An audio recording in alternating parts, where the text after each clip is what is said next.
الحمد لله رب العالمين الذي هدانا لهذا وما كنا لنهتدي لولا أن هدانا الله والصلاة والسلام على أشرف الأنبياء والمرسلين شفيع ذنوبنا وطبيب نفوسنا وحبيب قلوبنا أبي القاسم محمد وآله الطيبين الطاهرين المعصومين المظلومين وأصحابه المنتجبين ومن تبعهم بإحسان إلى قيام يوم الدين. بسم الله الرحمن الرحيم. رب اشرح لي صدري ويسر لي أمري واحلل عقدة من لساني يفقه قولي. أما بعد، السلام عليكم جميعا ورحمة الله وبركاته. Looking at the human community, we can become dismayed and hopeless at our ability to do what is right, to be proper human beings, to be moral and refined creatures. COVID is about to be overcome by human efforts, but no sooner have we overcome this human challenge that we are beginning to see the reemergence of warfare and combat. Our government is deciding whether to resume arms sale to Saudi Arabia, which will result in poor, defenseless people losing their lives, justified in the context of collateral damage. When you look at humanity, we can become very dismayed. We can become very hopeless that we do not have the ability to be righteous, good, human individuals. However, this is really not the case. There is a lot of hope in humanity. Humanity is a good place. It is a question of recognizing that and believing in that, and then to reinforce that properly. When the Blessed Prophet came to his community was steeped in inhumane, barbaric practices. Not only did they not have a sense of human values, they actually rejoiced in transgression. And in fact, transgression for them was the norm and normality. Burying daughters, taking pride in bloodshed, an exploitive social system, everything that we can think of today, which is absolute wrong in our minds and which we will not be able to justify, it did not exist in their minds. They actually rejoiced in human tragedy. At least today, when there is human tragedy, human beings feel the pain of it. And when certain individuals exploit that tragedy, they have to justify it and have to feel answerable to the rest of humanity. But back in the day when the Prophet came, creation of human tragedy was a norm, and then exploiting the situation was seen to be something that was absolutely acceptable. When the Prophet came to such people, the first thing he realized was that humanity is good. Essentially, human beings are good. He had utmost belief in the goodness of their humanity. Now, Reformation cannot come save from this belief that humanity is good. So the Prophet of Islam immediately understood, like his noble brothers before him, that human beings are essentially good. They need to be reminded of their goodness and to build on that little goodness that they have to bring about a great deal of goodness. Now imagine the way he spoke with them. He said, you are people who are far nobler than what you have made yourselves out to be. You are grand creatures, do you not see this? He was awakening their humanity from within. So the two things that the Blessed Prophet did was, first he awakened them to their own humanity and said to them, you are good people.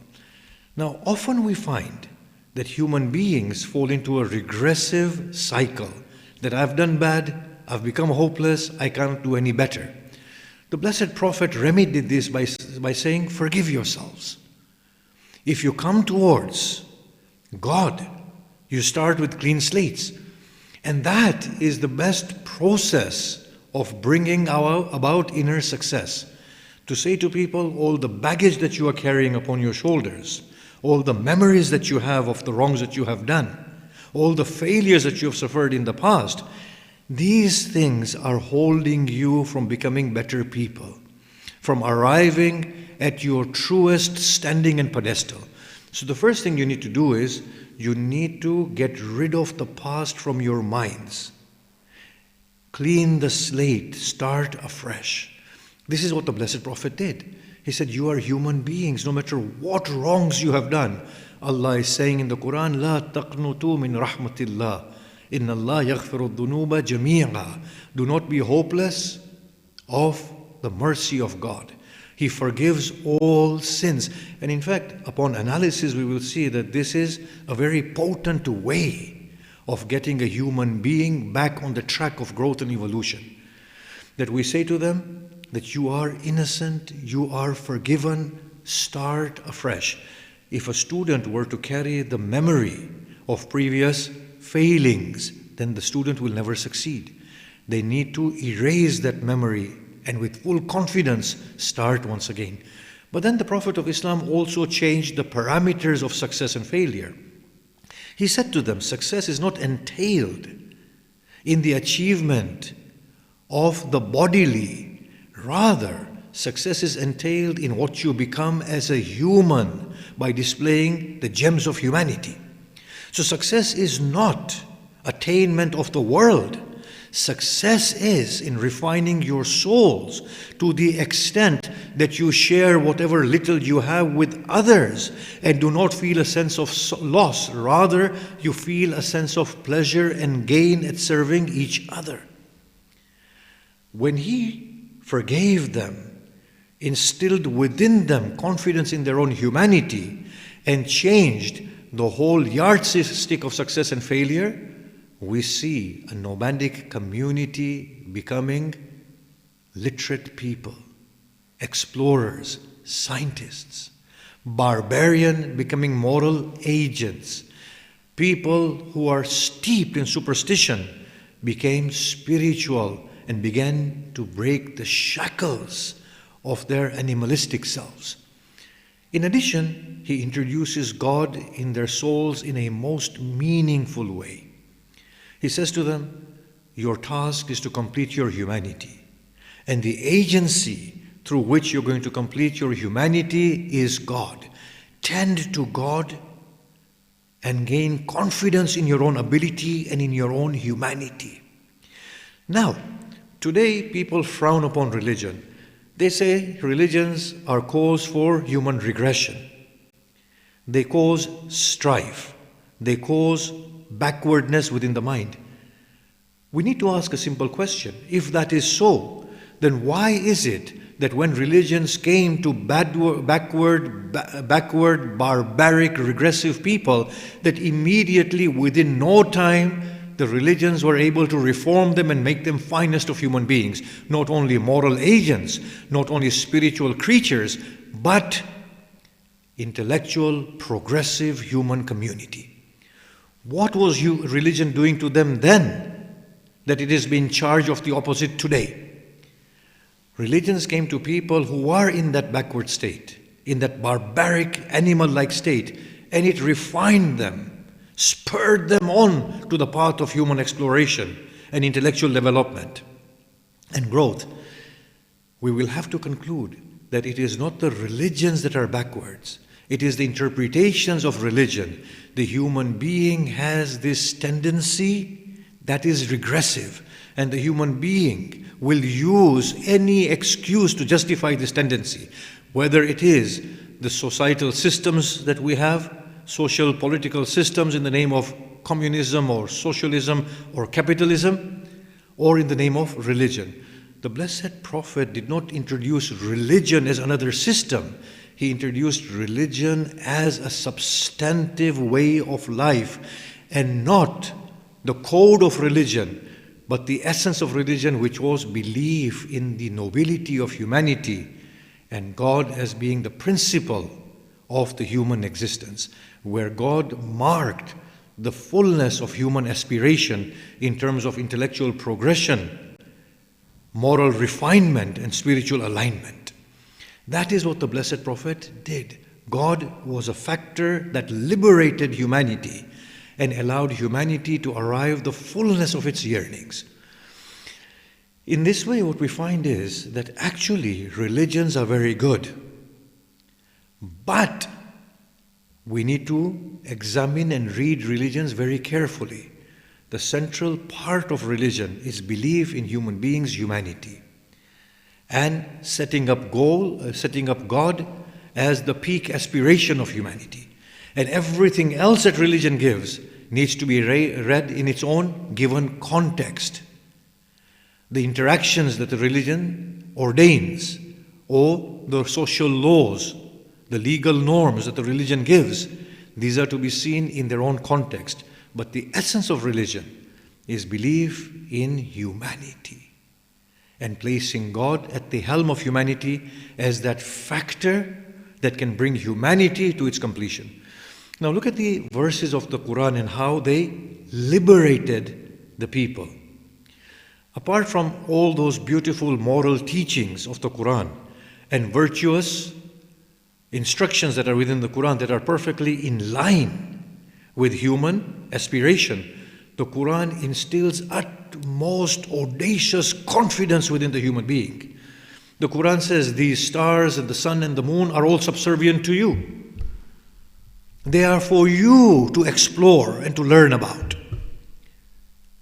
The Quran says these heavens that you see, aspire to penetrate through them, and if you do so, then they are yours for the taking. Imagine the audacity that the Quran instills within humanity. And then the Quran says that do not worry. Not only shall God forgive your sins in the process of genuine life, but beyond that, God realizes that you are created in weakness and you will end up falling in sin. But do not be dismayed. Not only shall He forgive your sins, but He will also rectify your wrongs and make your wrongs into rights.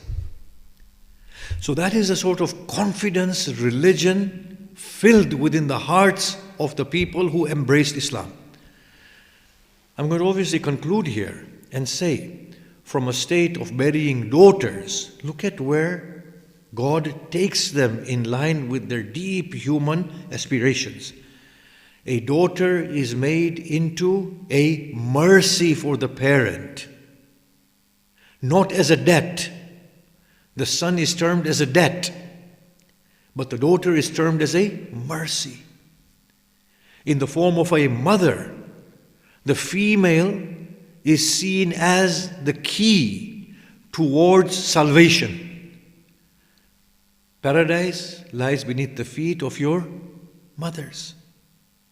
As a spouse, she is seen as the one who completes the faith of a man. Look at the way the Quran changed the minds of these people.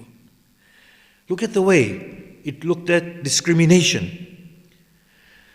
The Quran says, indeed, God has created you from a single man and a single woman. That is your origin.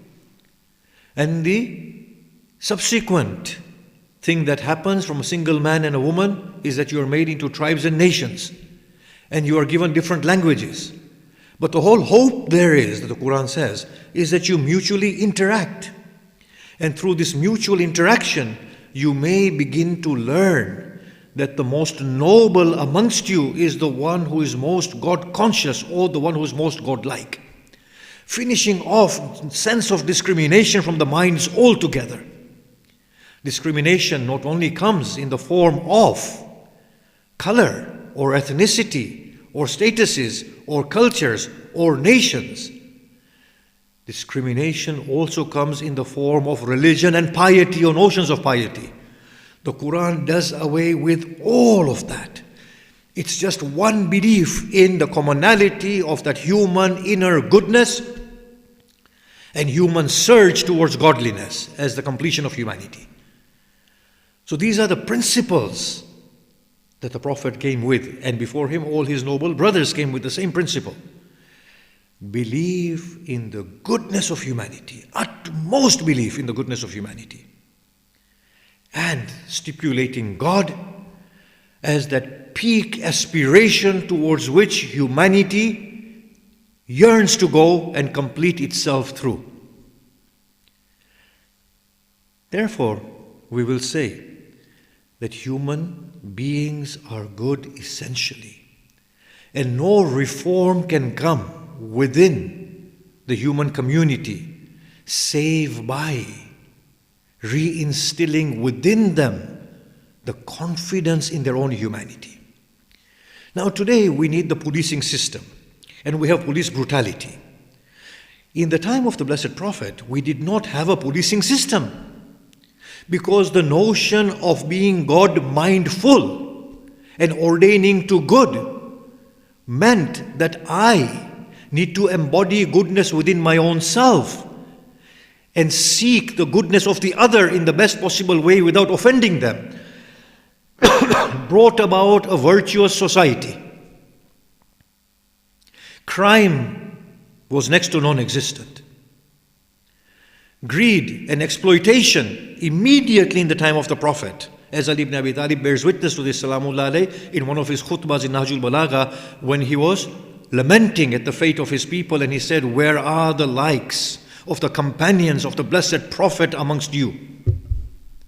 Those people did not need to be told, be good, be righteous. They're saying, why does a noble person need to be told to be good and righteous? Your inner nobility in itself will not allow you to be otherwise. Embracing God in the rightest sense and becoming mindful of God does not allow me to do anything that makes me feel embarrassed in front of God.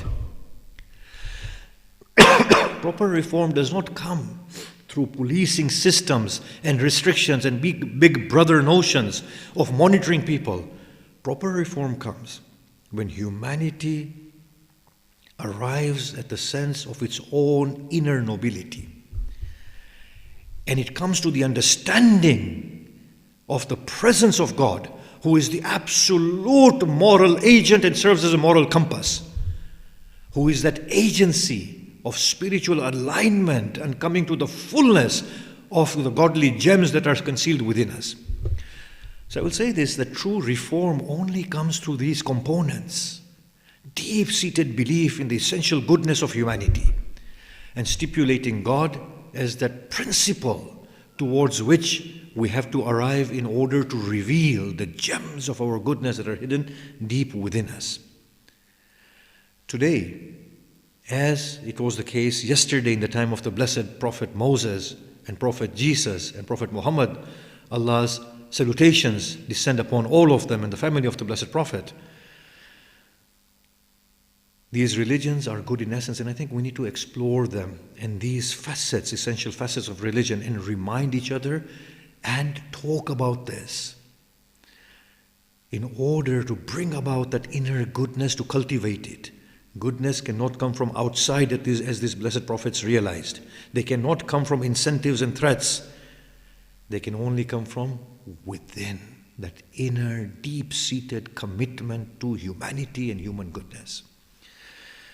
Can we recite a Surah Fatiha for all those who have gone before us, and for the cure of all those who are unwell, and for the goodness to prevail upon this ailing world of ours? Al-Fatiha.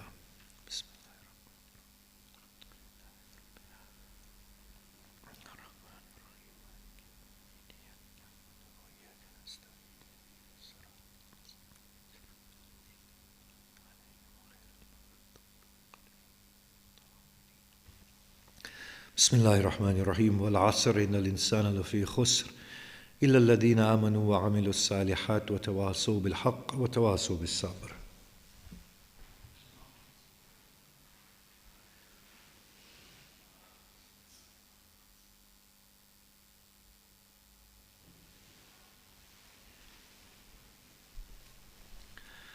Bismillahir Rahmanir Rahim. Alhamdulillahi Rabbil Alameen. والصلاة والسلام على أشرف الأنبياء والمرسلين وآله الطيبين الطاهرين أما بعد السلام عليكم ورحمة الله وبركاته. So we read that our government is reconsidering selling arms to Saudi Arabia in its ongoing conflict with Yemen. Now, here is what happens when we move away from the sense of humanity and responsibility to our own selves, and having God as that principle and pinnacle of human beauty towards which we aspire. We begin to think in worldly terms. I can imagine the incentive for our government is the huge monetary gain through the sale of arms. That would be the fundamental and the primary one. But look at the situation and how it is. Whatever sales we made to Saudi Arabia, hundreds of times over we lost during the Brexit crisis. And the Brexit crisis were not over, and we were faced with COVID, and we lost in billions, and we are still losing. The simple equation was that the religions gave was that be kind to humanity, trust God, and God will make the world yield for you. And you will become needless through goodness. When we lose those fundamentals, we get caught up in these webs of deceit. We try to scrounge around to increase our capital. But on the other hand, we end up losing hundreds and innumerable times more. And on top of that, carrying the burden of blame upon our shoulders. How will history look back at our decision today? And how will history look at this conflict in Yemen? Think about it. Whatever the political reasons they might have and the conflict that they have, the way they're going about it, for the last 5-6 years, what has it resolved? We saw the same thing in the Middle East. Syria remains in ruins. Nothing has changed. Bashar is still there. For example, if that's the one if he was the one that they wanted to remove, he's still there. And now he's the better option than the ISIS were.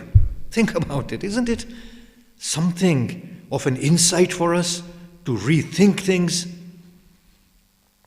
Now in Yemen, the country is poor.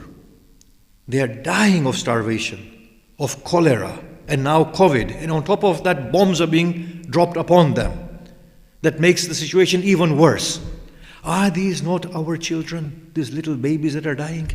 The buses that are being bombed and is justified in the name of collateral damage? Aren't these little children whose limbs are getting blown off my children?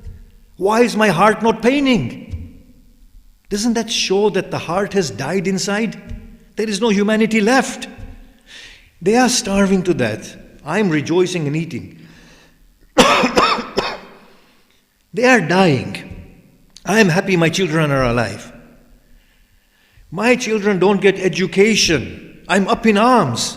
For them to breathe fresh air is something that they will thank Allah countless times over.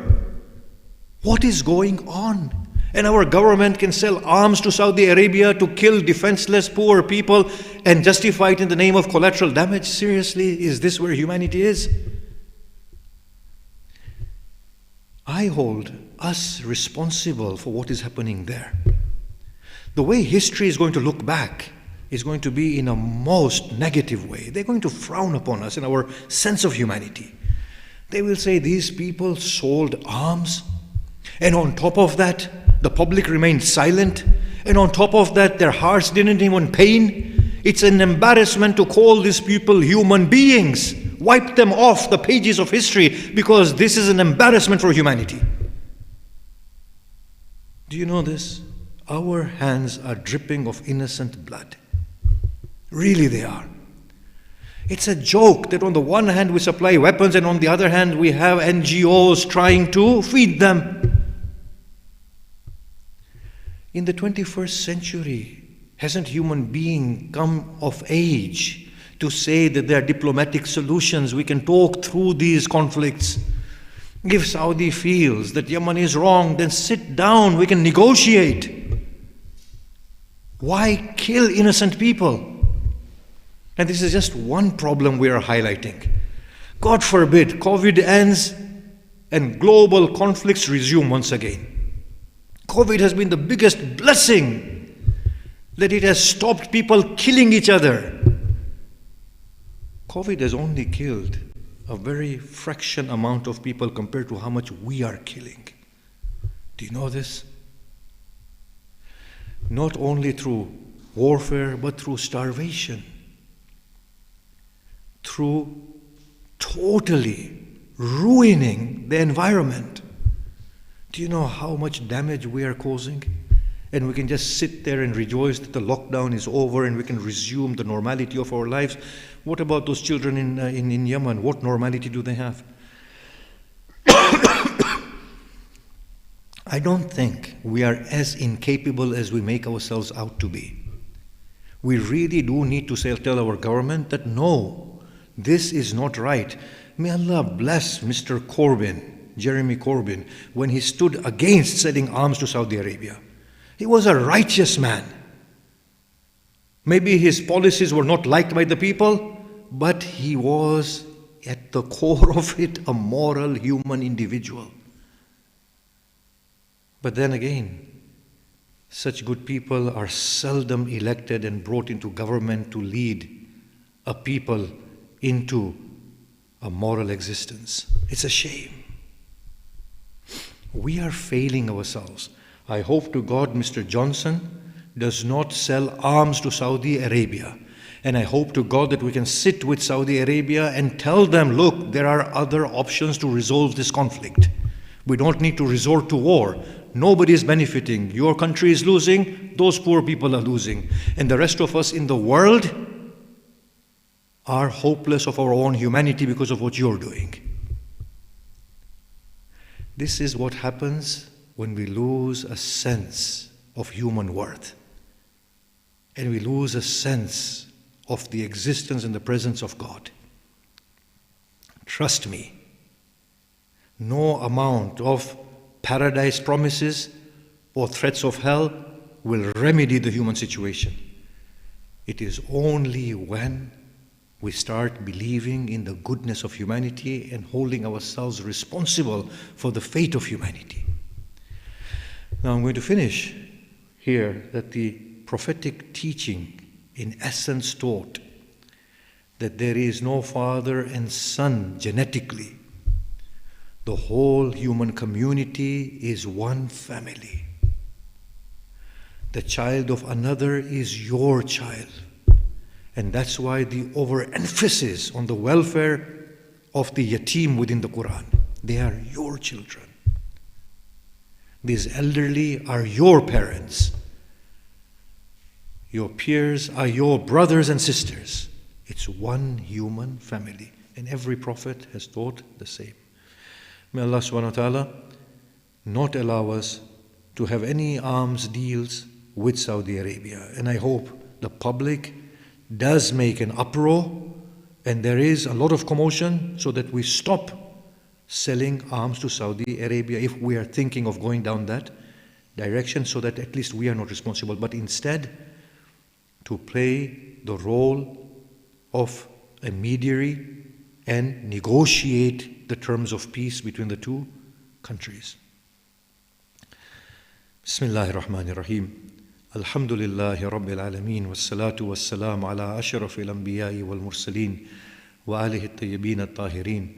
Allahumma salli wa sallim ala Muhammadin al-Mustafa wa ala Aliyin al-Murtada wa ala Fatimat al-Zahra wa ala al-Hasan al-Mujtaba wal Hussein al-Shaheed bi Karbala وعلى علي بن الحسين ومحمد بن علي وجعفر بن محمد وموسى بن جعفر وعلي بن موسى ومحمد بن علي وعلي بن محمد والحسن بن علي وحجة الله بن الحسن القائم المهدي المنتظر اللهم عجل فرج وسهل مخرجه واجعلنا من أنصاره وأعوانه والمستشهدين بين يديه. بسم الله الرحمن الرحيم. قل هو الله أحد الله الصمد لم يلد ولم يولد ولم يكن له كفوا أحد.